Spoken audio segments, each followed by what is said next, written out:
Joe Hopkins here, and yeah, the ukulele, you should play one. And when I say every guitarist needs one, I mean it. This is a need. This is something you need. And I'll tell you why. I'll explain my thinking on this. The reason why is this is a guitar. This is a little guitar. This is a tiny little guitar. It's even tuned like a guitar, capoed at the 5th fret. Right? You have, what is it? G, C, E, A. Right? So you have all the same chord shapes. When I say this is a guitar, I mean, it is a guitar. Way back during the age of exploration in like the, 1600s, European explorers went to the Pacific Islands and they brought the guitar with them. Right? And the guitar was a lot more similar to this than to what we know now as the guitar. And at that point, the European guitar became what now we know as the guitar, and what they left in the Pacific became the ukulele. Kind of the same instrument, just went in two different directions. This is actually closer to those ancient style guitars than what we know of as the guitar. So this is a guitar. Because it's tuned similarly to a guitar, like I said, it's tuned like a guitar capoed on the 5th fret, just the 4 highest strings on it. It means all the same chord shapes. Why does that matter? Well,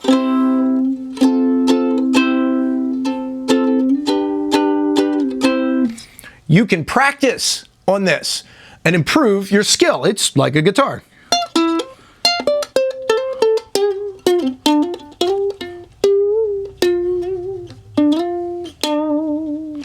Yeah, you kind of have to think about it a little bit because you only have 3 strings, not 4. This highest one, or what should be the lowest, is actually up an octave. Yeah, so kind of an interesting little thing, but the reason why this is good for a guitarist, why you need one, because how do you get better at the guitar? You practice. What gets in the way of practicing? Not having your instrument with you. Look at this thing. This is the original traveling guitar, right? You can buy one of those traveler's models, like the little short scale things that you can take places with you. One of these, it's not exactly like the guitar you're used to playing, but it's close enough to practice a lot of stuff on.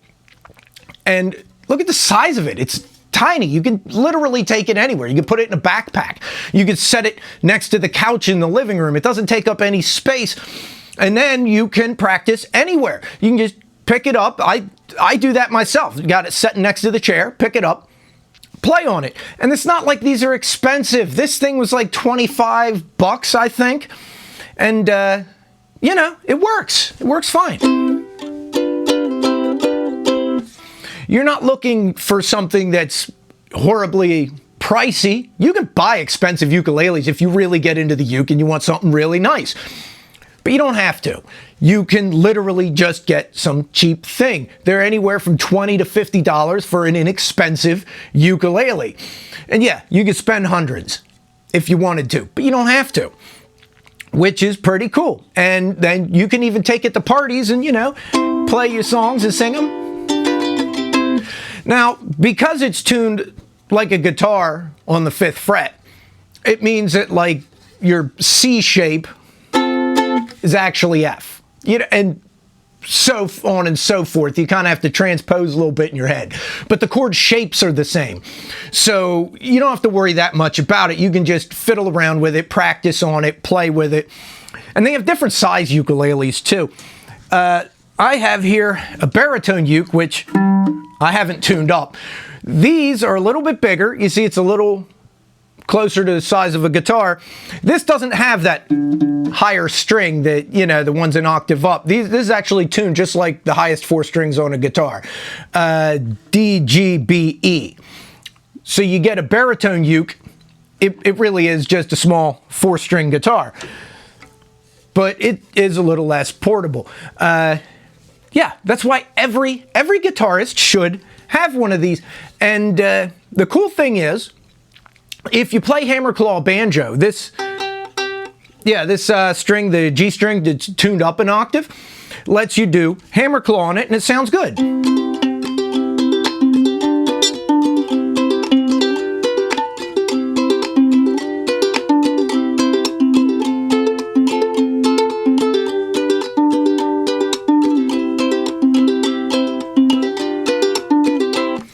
it's starting to fall a little bit out of tune, but you get the idea. You can do frailing on it.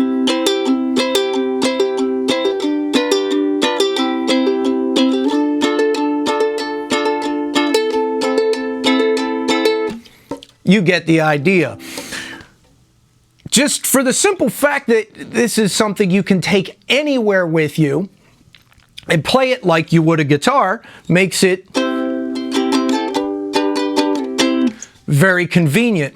I think the reason why a lot of people don't get a ukulele is for the same reason that a lot of guitarists don't get certain instruments, because we've got a stigma about certain instruments, don't we? The ukulele's become popular again, but it tends to be popular with people that are generally described as hipsters, the younger generation. So a lot of older people shy away from it. Their familiarity with this instrument is things like Tiny Tim and goofy nonsense, and you know what I mean? Most of the people that remember this instrument in a good light are long since dead. And the people that are in the older generation see this as goofy and stupid. It certainly was seen that way when I was growing up. The younger people like it, but you don't need to see this as a kind of a dumb instrument. It's an instrument. You could play music on it. There's no such thing as a dumb instrument. Don't let people thinking this is silly shy you away from anything. And it is good to have something to just, you know, fiddle around with wherever you are. And you could, it's so portable. That's what I love about this instrument, is how portable it is. It's easy to just take places. You can't do that with a guitar. Guitar's a big instrument. It really is. Even violins are bigger than you'd think. Mandolins, they seem small, but they actually have some size to them. This is just the smallest thing that a guitarist can take places. And with all of your chord shapes and scales staying the same, it makes it something that's easy to just take. Yeah, all your picking is the same.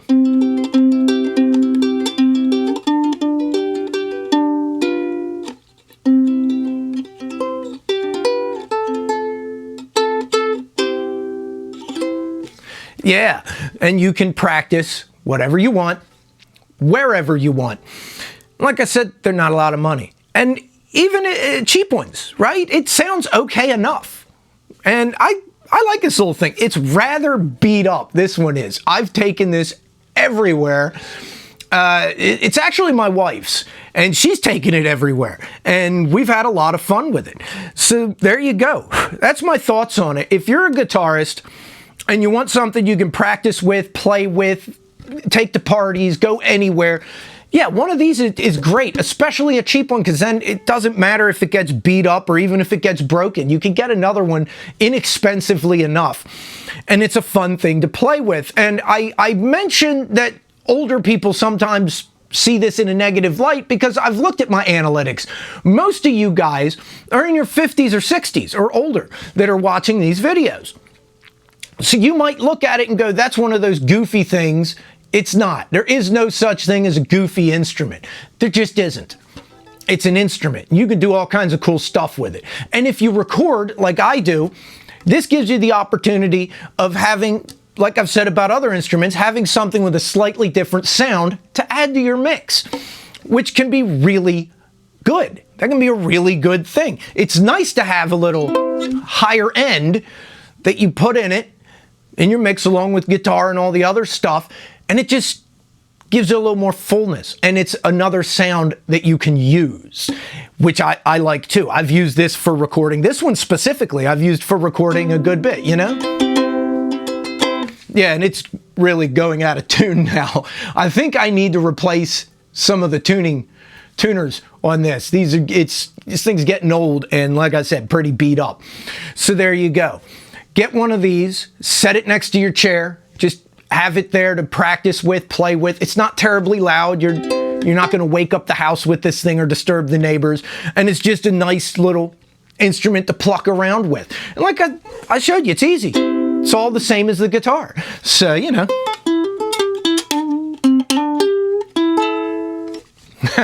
Whatever.